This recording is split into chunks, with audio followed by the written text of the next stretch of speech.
Hello, and welcome to Always Take Notes. In this episode, Simon spoke to Simon Lancaster, a speechwriter. Simon spoke about his experience writing speeches for British politicians. He talked about the fundamental components of rhetoric that have existed across place and time, and he talked about how writing speeches is distinct in the business world. It's a fascinating episode. We hope you enjoy it. So Simon, really great to have you on Always Take Notes. Thank you for finding time the day after the general election. How much sleep have you had? I managed 2 hours, which I'm actually still pretty adrenaline, so I feel okay on it. I feel quite high. Actually. You're still flying and yet to crash. Yeah, yet to crash. But I think when I stick my head down tonight, it's going to be a big one. It could be 11 hours, 12 hours, I reckon. Goodness. Well, if you can stay on form for the next 50 minutes, that would be great. Yeah. So what I wanted to start with was this idea that the kind of core components of speechwriting, these rhetorical tools, that from what you sent and from watching it, that these appear to have existed for thousands of years, and to work cross-culturally and across language. Is that a correct analysis? Yes, that's right. So my starting point is Aristotle's rhetoric, so the concepts of ethos, pathos, logos, ethos being the credibility of the speaker, pathos being the emotions of the audience, and logos being the logic of the argument.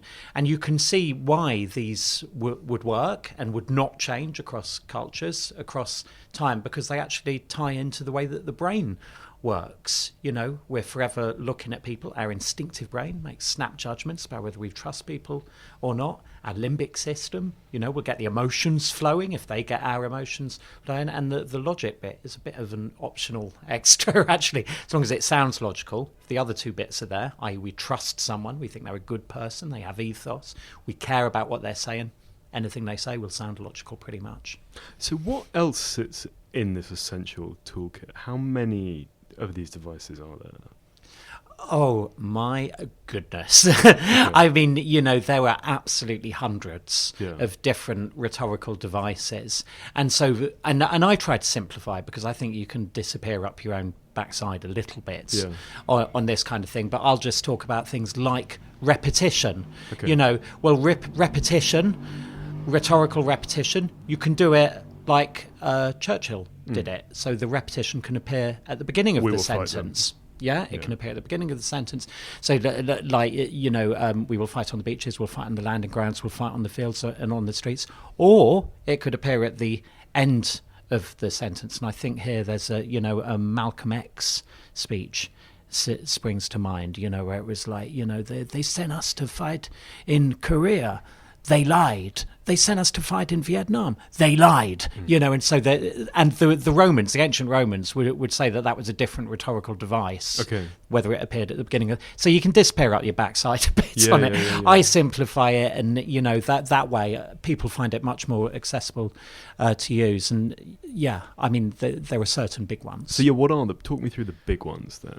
The rule of three is one that many people will already be familiar with, I'm sure, but like friends, Romans, countrymen, government of the people, by the people, for the people. Veni, vidi, vici, ein Volk, ein Reich, ein Führer. Yeah. I mean, you get that all over the place. That kind of runs through everything. So then you can put that in breathless sentences. You can have 3 breathless sentences. So like... and the actual breathlessness is a trope itself. It has power because you mentioned this in your speech, that in your TED talk, that it makes... It's the sound of emotion, breathlessness. Yeah, well, it makes you sound as if you're anxious.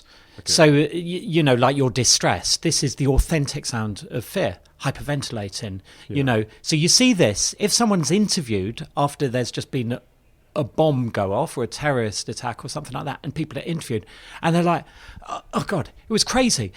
There were people running, and then there was a bang, and they're naturally speaking like that. So as a speechwriter, you're trying to kind of imitate the authentic sound of distress, and it makes such an effect on audiences when they see speakers do this. So rather than the monotone blah, blah, blah, then instead you've got broken homes, failing schools, sink estates, and it just grabs people's attention. Okay, so rule of 3.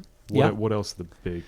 Yeah, the breathless sentences, and then repetition, which we've talked about. And then you have contrasts, which can be opposites or points of comparison, like ask not what your country can do for you, ask what you can do for your country. Okay. The state is your servant, not your master. So kind of sentences. And you made the argument again in your TED Talk that works because the linguistic balance tricks us into thinking it's a balanced argument.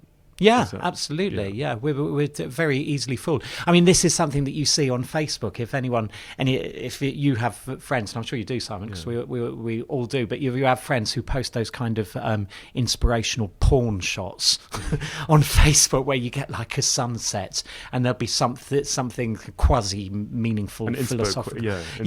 And you look at it, invariably it's a rhetorical contrast, which makes it sound deeply profound. But as soon as you start thinking about it, you're just like, that's a sack of crap, actually. And does this stuff exist in normal conversation, or is it fundamentally a feature of manufactured speech, of pre-written speech? No, it's actually the other way round. Okay. So authentic speech, when you see people really speaking about things that they really, really give a shit about, they will use all of these devices absolutely authentically and naturally. Okay. So there's, you get in the back of a taxi, and they start ranting about whatever's going on politically, and you'll find them getting quite breathless. Never used to be blinking, Sure. And like that. So that's authentic communication. When people who don't know the tricks, they don't know the art of speech writing, try to do it, they write more like they're writing for the eye.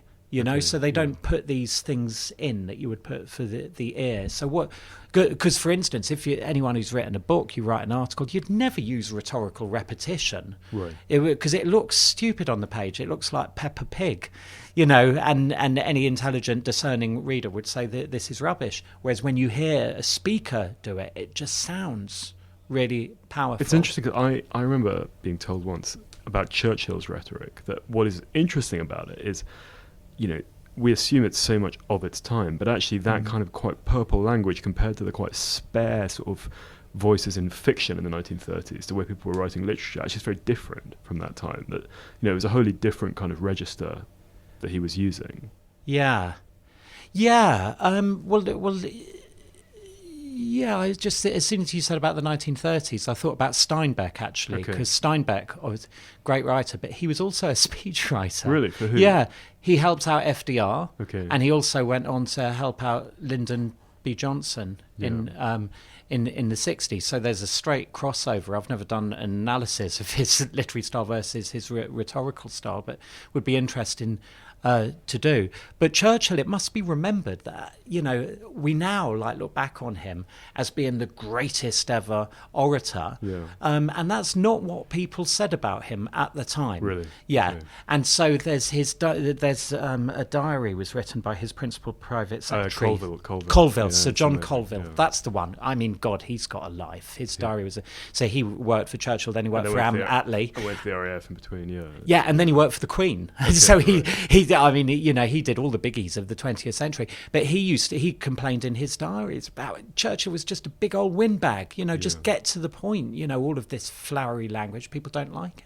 And people at the time, when you go back to what people were actually writing in their diaries at the time about Churchill in contemporaneous newspaper resorts, you got similar reactions. So there's a guy, a historian down at University of Exeter, Richard Toy, wrote a brilliant book a few years ago called The Lion That Roared, that kind of smashed down the myth of Churchill, this great orator. Right. And what people were really saying at the time was, my God, did you hear Churchill on the radio Was this from night? Mass Observation Archive? Yes, it was, and a mix of other things. But the view of him was not so positive, and so people were saying he sounds drunk.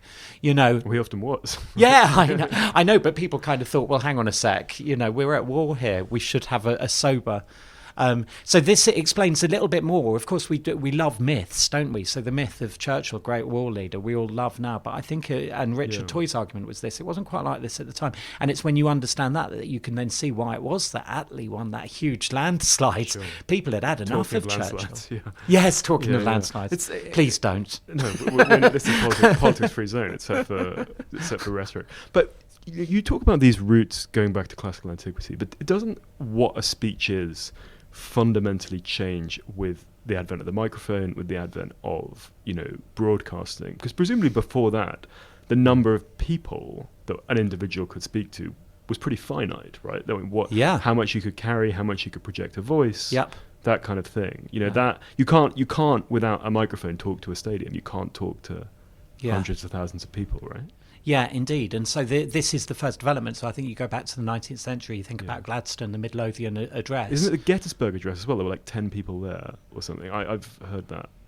Or it was much smaller. You must know more about this than me. So yeah, there were a lot of people there, but that was a speech that was lambasted in the newspapers the following day as well, because it just seemed so cursory because it was so short. Okay.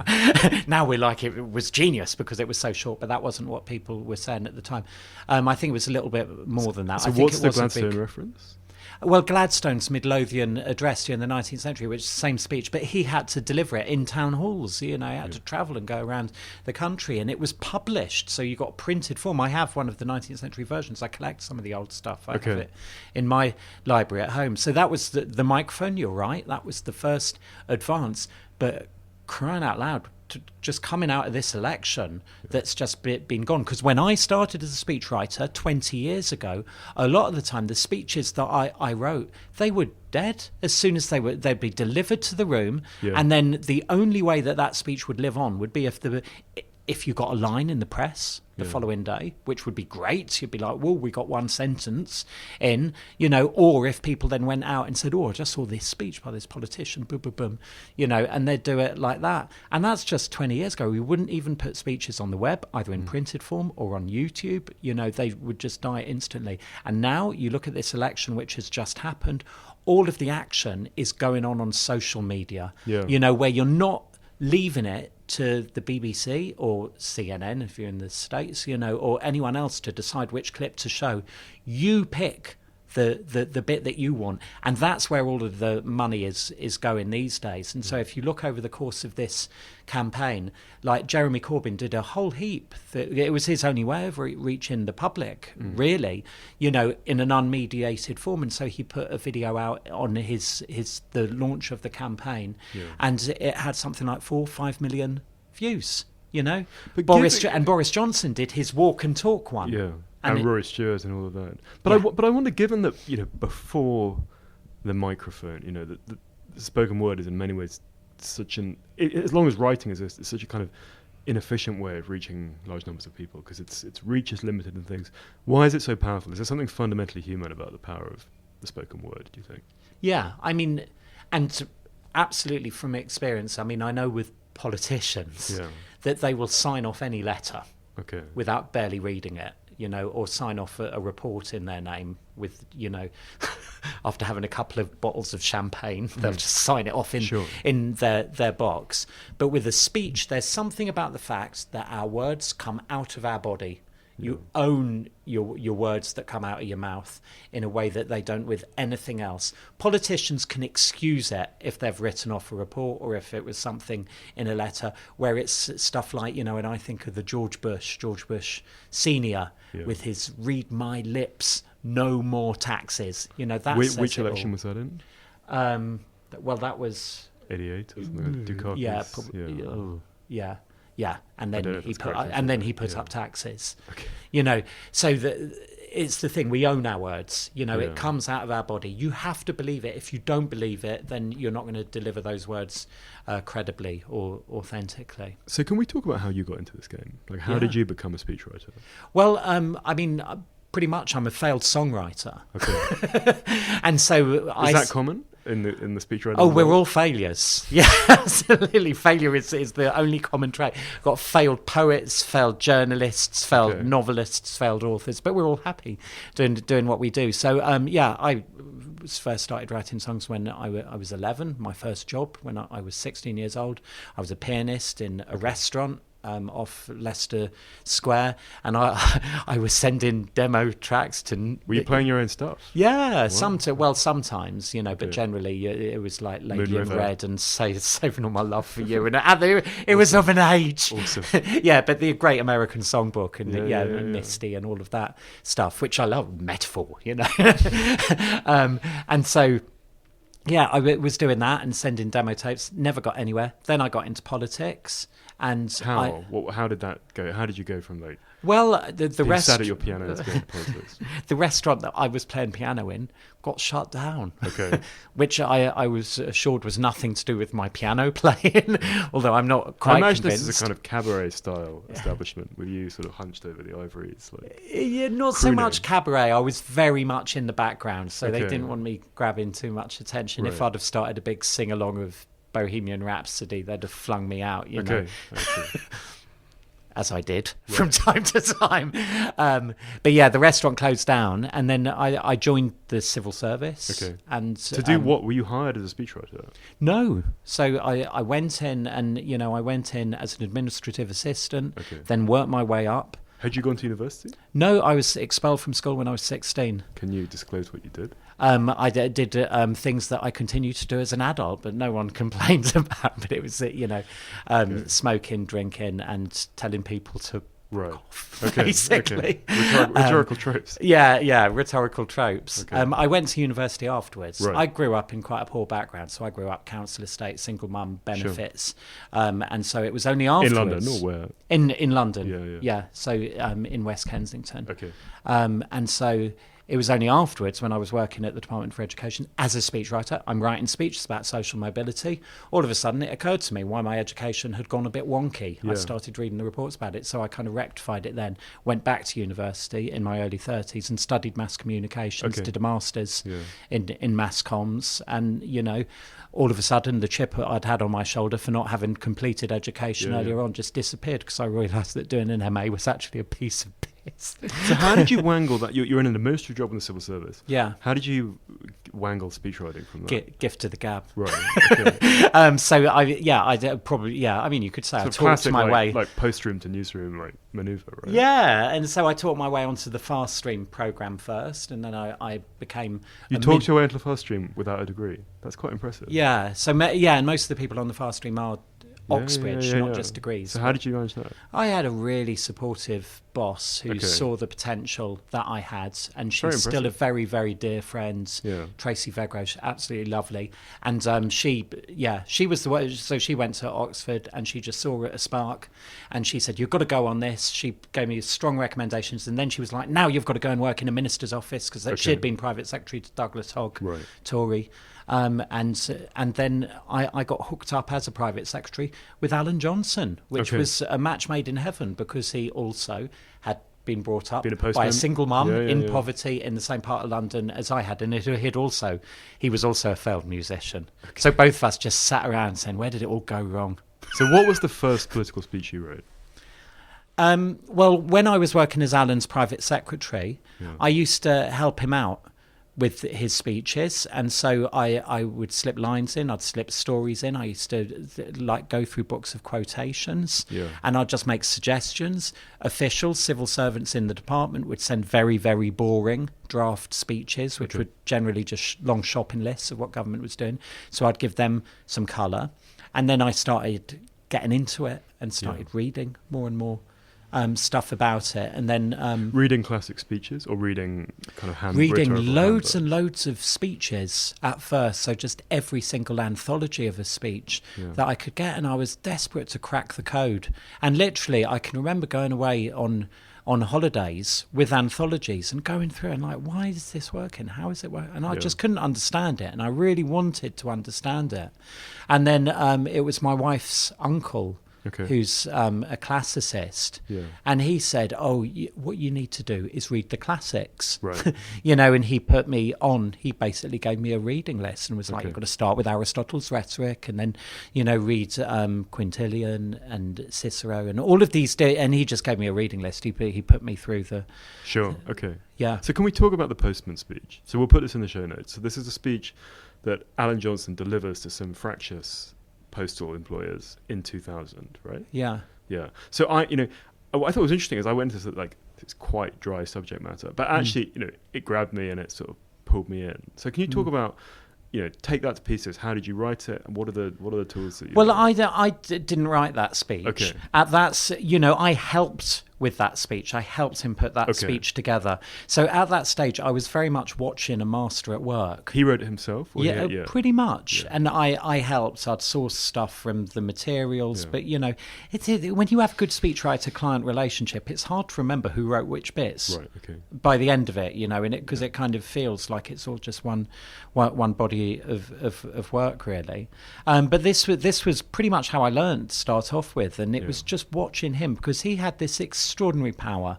And it was so inspiring to see him, because you'd see him going in with a group of sub-postmasters like you've got in that speech, or you could see him speak to CBI, pinstripes, bankers, whatever, you know, or to trade unionists, or to a load of old ladies and old men in the country who were worried about their local post office work.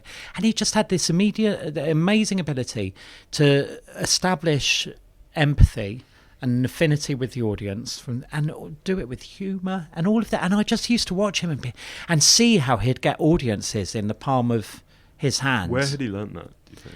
Well, or can it be learned? Or how much of that is instinctual, is intrinsic? Well, it can totally be learned. I think Alan was an autodidact, and so he learned a bit by reading. He was a big reader as well, but also because he'd been in the trade union movement, and so he learnt it doing that. And what you find actually with politicians is that politicians do have, most of them, have jobs before they go into politics where they learn the art of speaking. So for Labour, it's always trade unionists and teachers, you know, whereas for Tories, it's often, it's barristers and business people, sales and, you know, stuff like that. So with like the typical political speech these days, how is it produced? Is it, we'd say for a minister in the British government, like who's writing it?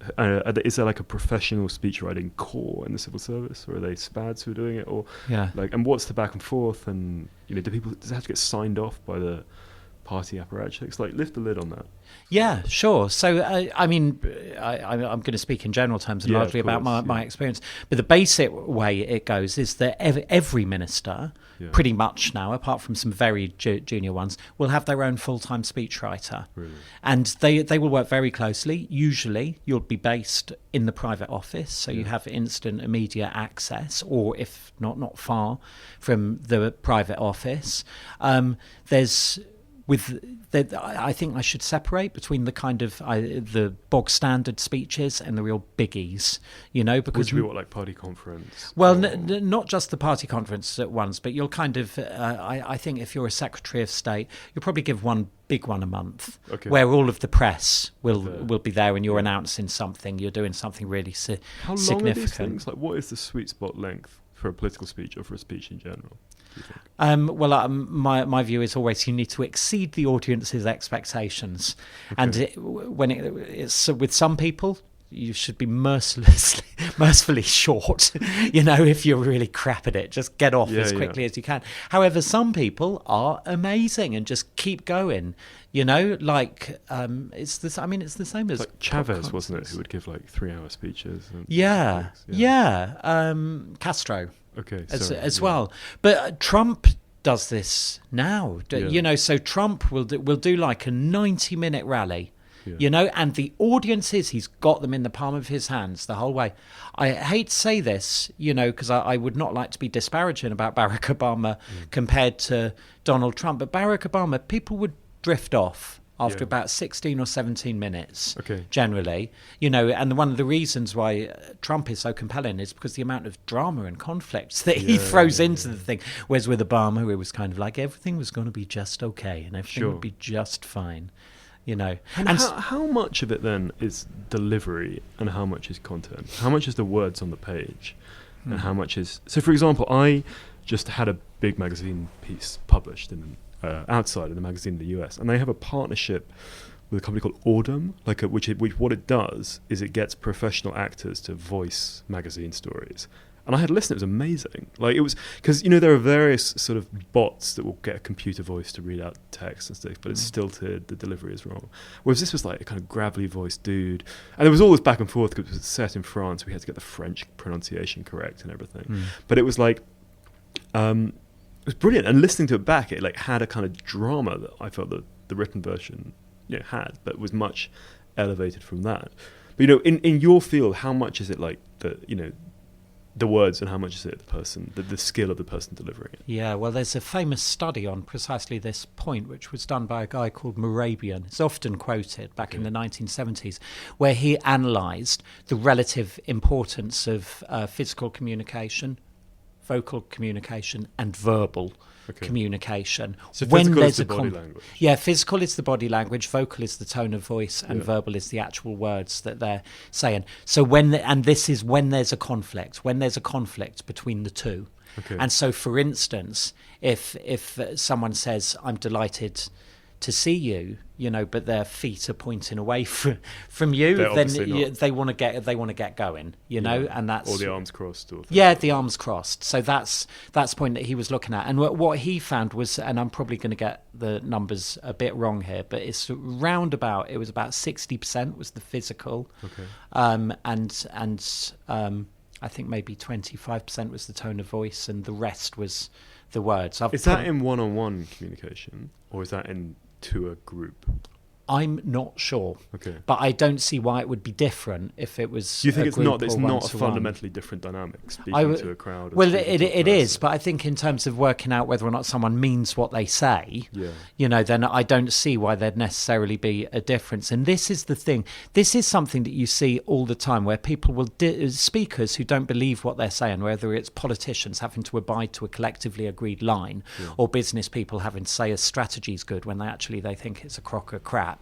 Then their body language will send some sort of cue to the audience, which will give away the fact that they're lying. And you see this all the time. You see it all the time when speakers will almost wince at so words. What are the tells? Yeah, what are the tells in that situation? I mean, people will screw their faces up and and words will get stuck in their throats. I mean, their body is rejecting. Their body is communicating what the truth is to people. So there was a fab example there were heaps of fab examples in this election, but I remember there was one where there was I think it was the Lib Dem chair was being interviewed on Newsnight, and she was being asked why the Lib Dems were putting forward a candidate against Labour in Canterbury, which was a controversial thing.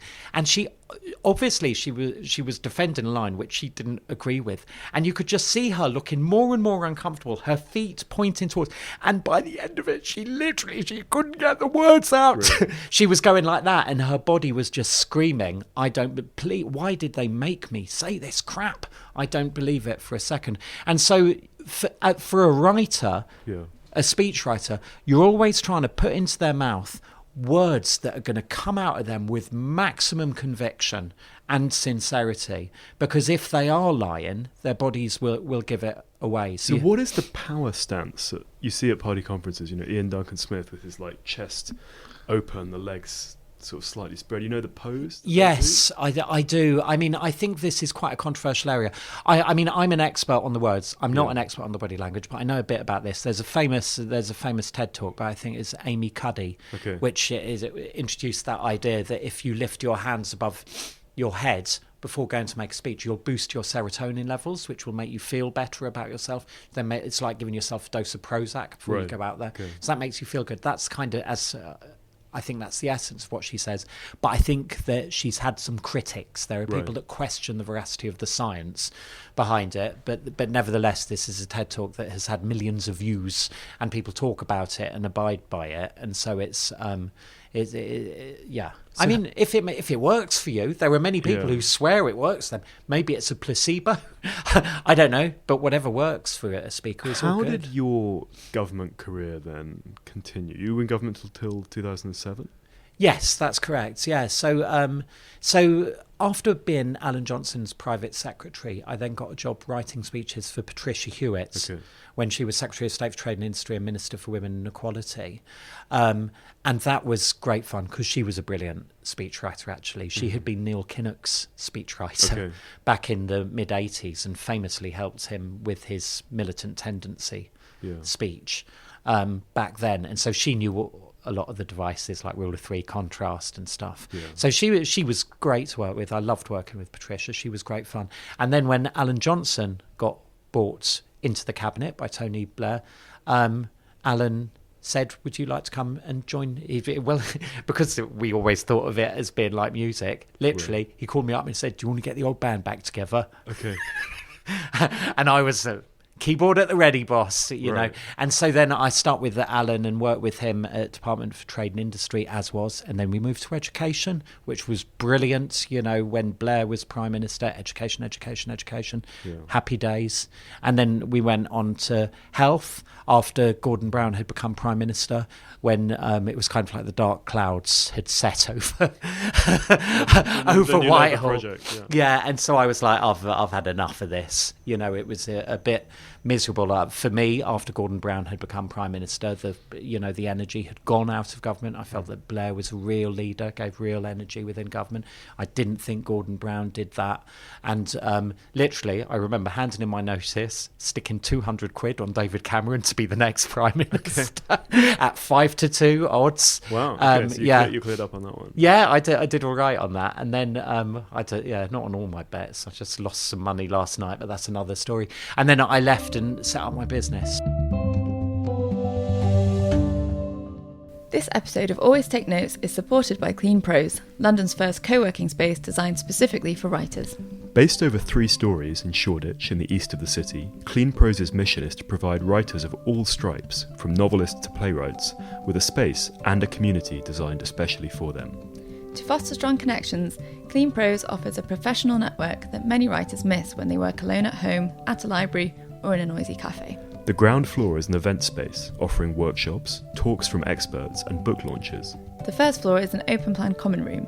It is a space for writers to connect, collaborate, drink coffee, and develop their professional networks within the publishing, TV, film, and other creative industries. The second floor is a totally quiet space in which to concentrate and write, with private desks, lockers, and an extensive book collection. To find out more, go to cleanprose.co.uk. Always Take Notes listeners are eligible for a 5-day pass to Clean Prose. To redeem this offer, please email write@cleanprose.co.uk with the subject line ATN-Welcome 5.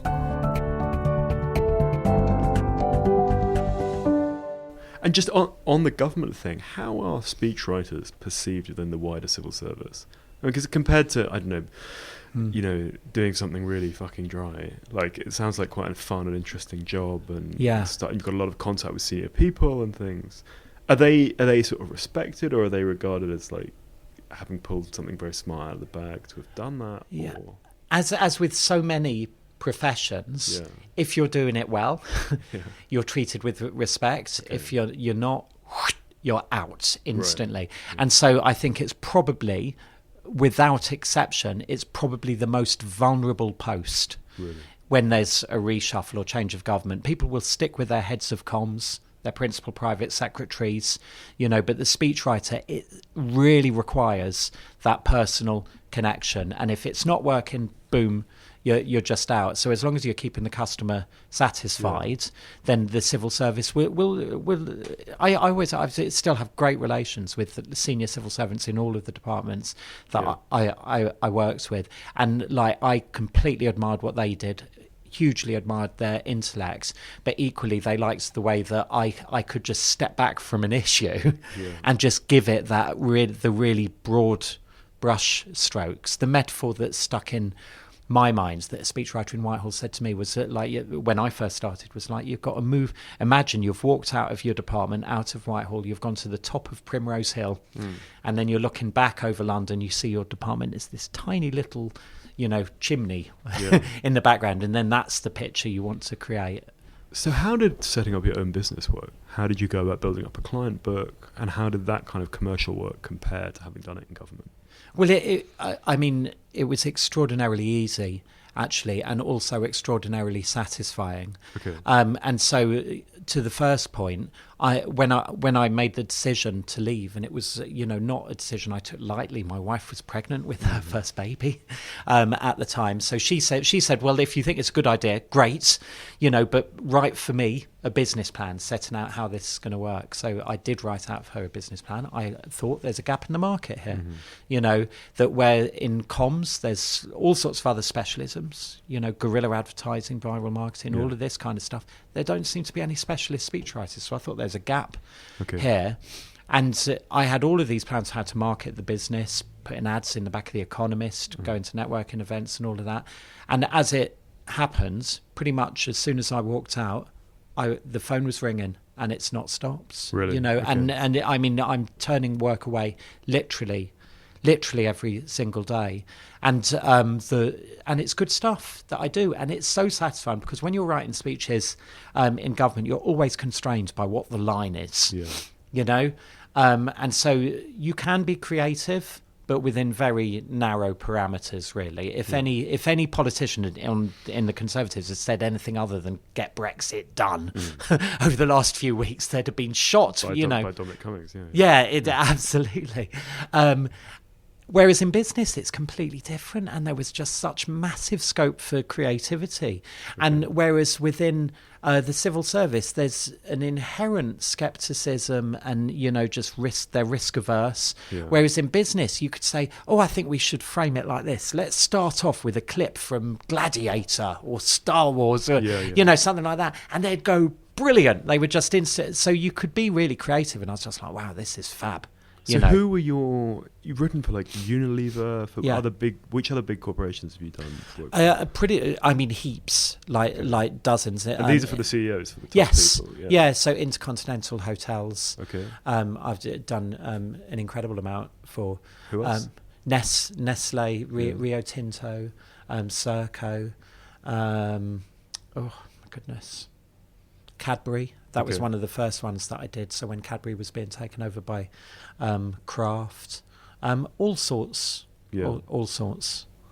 And so a rule of the podcast is we always talk about money and how it relates to people's writing lives. Like, how is a speech priced?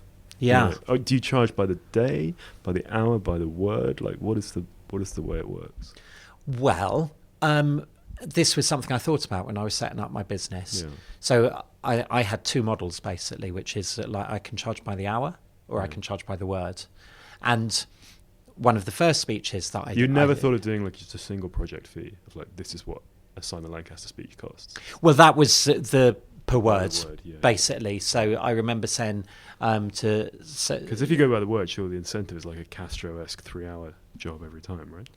Yeah, well, they'd tell you what the slot was. Oh, right. Okay, so you couldn't do that. You'd have missed the brief. But you know, for instance, so I think the first one that I quoted was for a 2,000-word speech, and I thought, well, let's just say £1 a word. And what is the assumption for time? I know we were talking about this, our producer actually, for something about the podcast, but she said it was like 3 words a second was the broadcast assumption for.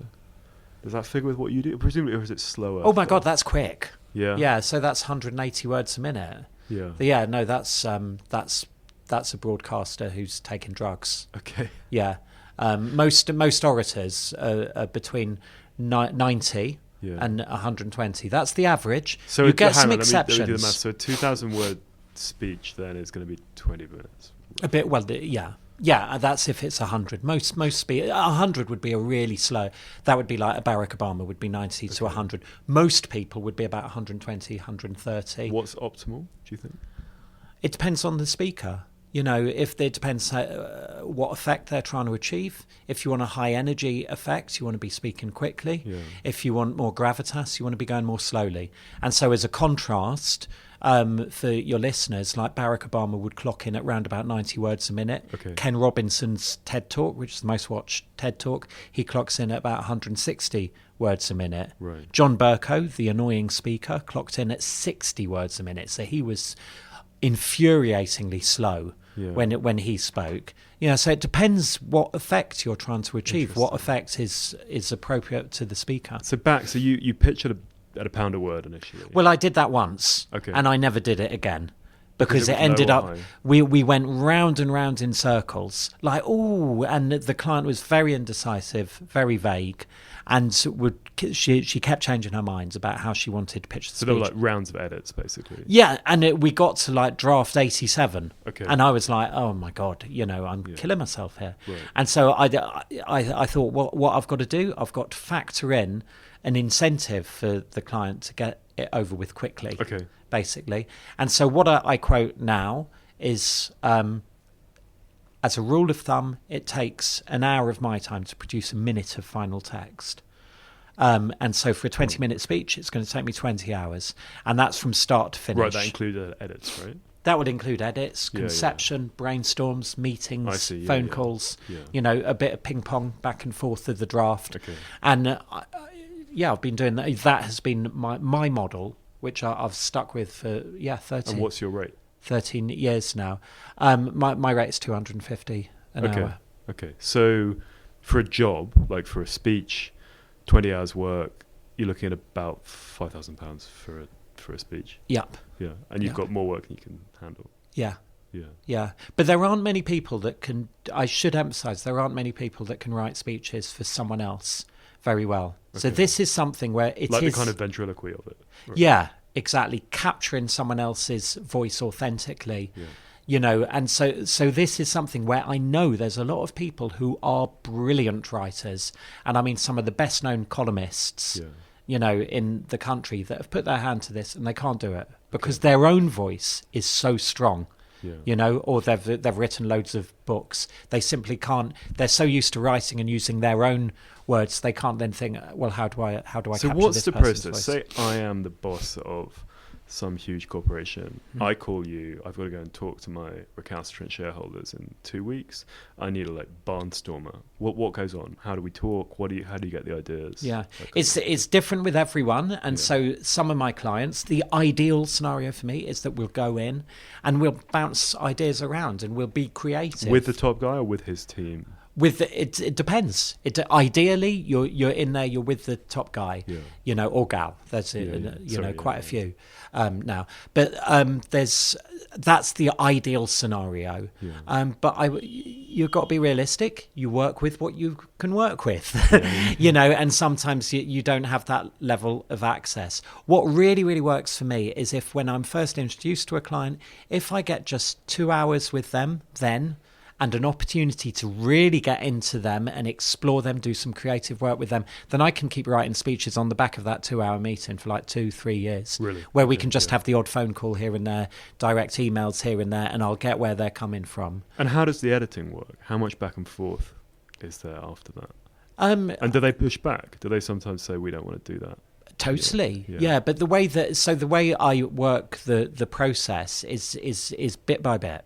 Okay. So first, I'll get them to sign off the concept, the theme of the speech, the overall argument of the speech. If you could articulate the whole of the speech in 12 words or less, what would it be? Okay. And getting them to sign up to that is often the trickiest part. And that's where you can go back and forth, round and round in circles. Once you've cracked that and you've got a good theme, then let's get it structured. And there are off-the-shelf structures that you can use for speeches, templates, different ones that work. Is there special software for it? No. Okay. But just different theories that said some of which are based in classical rhetoric and some. Give a couple of examples. Oh my goodness! So there's one in the big book on De Herenium, is it, where it sets out where it's not clear who wrote it actually, but where it's exposition of the theme, that like the introduction, and then you have a narrative history. So that's point one. Then you have point two, a narrative history. Yeah. And then you have step three, which is divisio. You set out the questions, which are facing you today. Then you have point four, your evidence in support, your key arguments. Step five, refutation. And step six is your peroration, your climax. So for a kind of argumentative speech, that works a frigging treat. And many political speeches will just follow that structure. Do you coach delivery as well? No.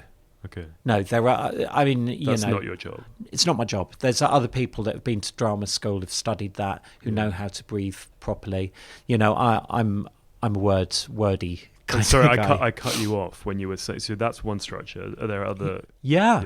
So the other one that works really, really well is one that was devised by Marshall Gantz at Harvard, where I'm going to summarize it, but it's basically it's a circular structure, and it comprises 3 parts. The first part is my story. Okay. The second part is our story, and the third part is where are we now? What next, Okay. basically?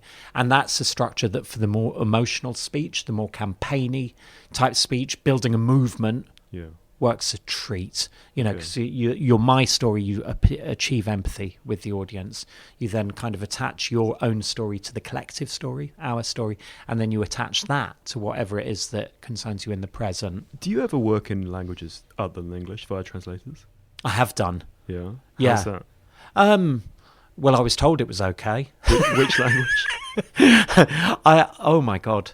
That was a speech which I wrote in English that was then translated into French Okay. and delivered in Belgium. In French? Yeah. Yeah, not in Flemish. Yeah. And then was translated back into English and pumped out as in the English headlines. So that was a bit weird. I was told it worked, whether or not it did or not. On the barricades. Yeah. Can we talk about these specific examples you sent over? So as with anyone on the show, we asked for some, to send examples over.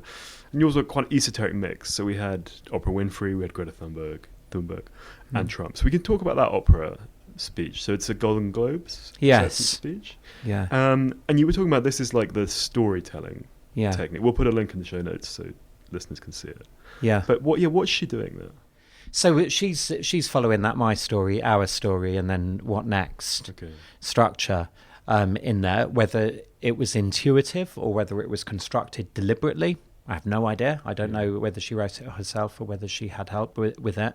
But the thing that I love about that speech is, I mean, I regard that as being one of the best speeches I've seen in the last 20 years. Really? You're just absolutely, it's irresistible. Whereas with Barack Obama, you could drift off. Oprah Winfrey, the way that she tells story after story and it just all weaves together into a seamless narrative in that speech, I just think is brilliant. You can't turn off for a word, you know. And I this, thought it was interesting to watch the audience with that. Yes. Like someone stands up, other people stand up. That's looked to me like a sort of, and I juxtaposed it with the Trump speech you sent, where Trump then lambasts the Oscars. I don't know if you saw this, but there's Trump saying the Oscars were, this is like the Oscars till they went political and everything was ruined and the ratings went down. Yeah. And you'd sent this along with like a very politicized like peak of sort of Me Too, Time's Up speech from that side. I was just going to ask, it's a bit of a tangent, but do you ever have situations where you've got to write two speeches, like the resignation speech and the triumph speech, and only one of them gets used? In that. That's the classic political thing, right? Yes. Have you had experience of that? yes. Can you tell any more? No. I'm afraid not. But yeah, precisely. You need to be prepared for all scenarios. What happens to the one that doesn't get used? It gets burned. Yeah. I mean, I still have a few. Still got what Stories that can be Gordon told. Brown's electoral Yeah. triumph speech. And stuff like that. No, nothing to do with Brown. But absolutely, you need to, you've got to be ready to respond quickly. So like in the election that's just been, all of the leaders' teams will have had drafts ready to go in event of a landslide, in event of a hung parliament, in event of a big defeat, because all of the members of the team will be so emotionally whacked when the news comes in, they won't be able to do anything, and so you just need to have thought it through rationally beforehand. What's the quickest you've ever had to write a speech? Oh God, I mean, most important speech, I remember there was one time when I was writing for Alan Johnson when he was Secretary of State for Health, and there was one time when we had the news on the outbreak of, was it C. difficile in hospitals in Maidstone in Kent? Okay, yeah, the superbug. Yeah, the superbug. And there was a front page of the Daily Mail that day, and the Speaker told Alan Johnson he had to come over to the House of Commons to make a statement on this. We'd known in private office, known nothing about this before we read about it in the Daily Mail. And then he's got to stand on his feet in the House of Commons and deliver a statement which is on the record, obviously, and which needs to be absolutely correct. So that was, it was the top news story. So is there there were lives at stake. People had been killed.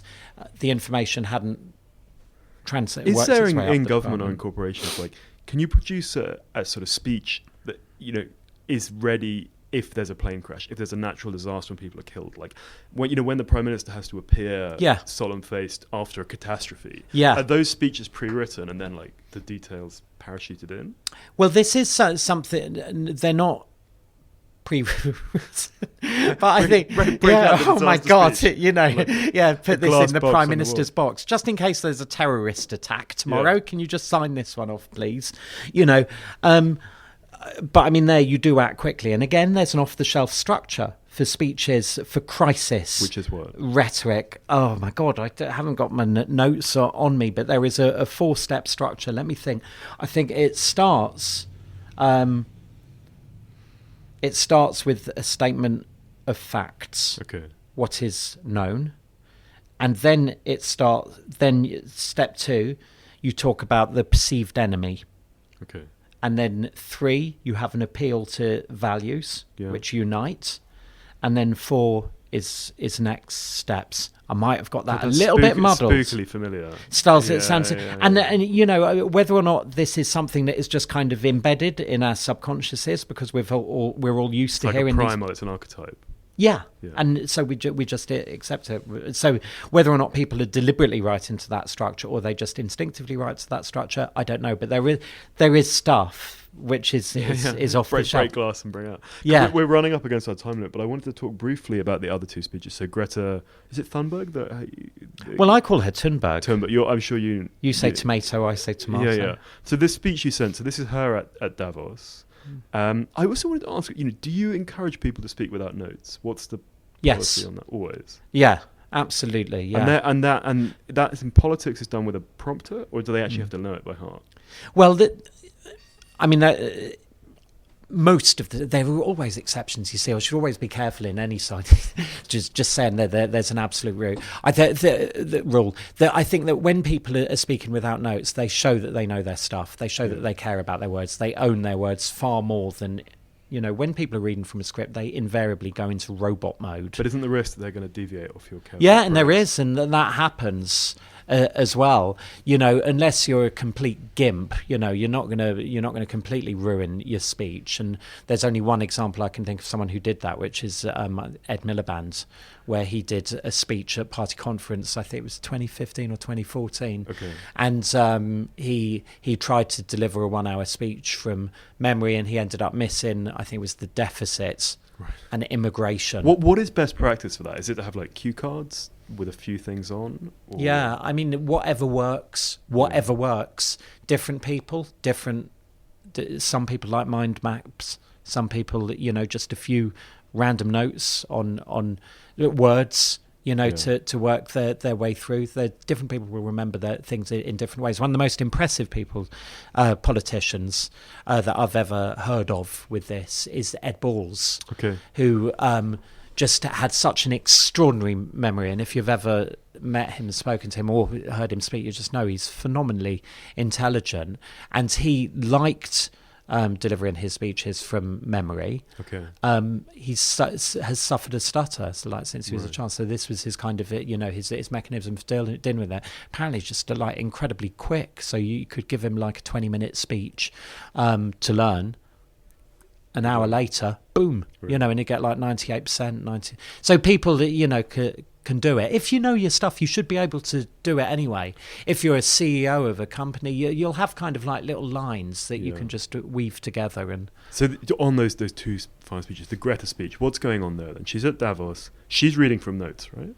Yeah. Yeah. What are the tropes that this is the our house on fire speech, which again we'll put in the notes. Yeah. Rhetorically, what is being done there? Well, the thing I want to highlight about that is the metaphor, really. So the idea of the planet as a home and our home is on fire. Which I don't know if you... But house, not home, is the term she uses, right? Interesting. She doesn't say our home is on fire. She says our house which is more powerful, I think. Yeah, it's more visual. Yeah. And so you see the Extinction Rebellion march that you had through Whitehall the other week, and almost all of the signs that were being held up were metaphors. And this is the way we communicate about some of the biggest issues of our time. So there were a number of people who were holding above their heads cardboard box houses that they'd made with flames coming out of them. So this is a message that has got through. Some of the others metaphors that people are using were like, you fossils fucked our planet. Yeah. People were walking around with signs saying that. And respect our Mother Earth. Right. So different metaphors. And that's what I think was so admirable about that speech, just the way that she coined this idea of the planet as a home, and then of course it follows from there. We're a family sharing that home together, so we all need to take some responsibility. Brilliant, persuasive. Do you have any idea, both with the opera one and that one, whether they wrote it themselves or whether they were pre-prepared? Do you know what the backstory was behind the language? I don't, but I mean, my hunch is that they were both prepared. They had some help with both of them because they're just too brilliant. I mean, I don't. That's my hunch. I don't know. And finally, Trump.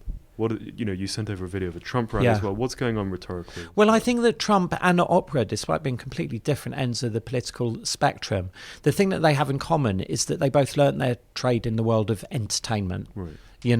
And so opera, obviously. And on TV, right? Yeah, Trump with The Apprentice, he knows how to grab people's attention. He knows that sense of drama.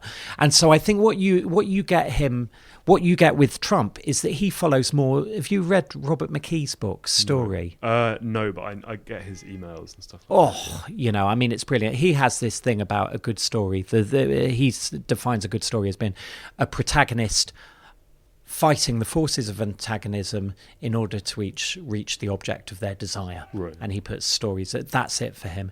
And so that's what Trump's plan. It's good story. So he establishes himself as the protagonist. He's symbol for USA. He always wears the colours of the flag. He comes on stage, people are chanting, USA, USA, not Donald Trump. He is the symbol of America. And then almost instantly, as soon as he starts the speech, he's calling out enemies. Yeah. You have force of antagonism instantly. So he calls out, we got CNN over at the back there. Fake news. You see the lies they were telling me about me this morning. And straight away he's calling out an enemy, and it just grabs your attention. The swamp, all of that. Yeah, and then the Democrats, and he just has a long list of enemies, and it makes it so captivating. Who is writing that? I don't know.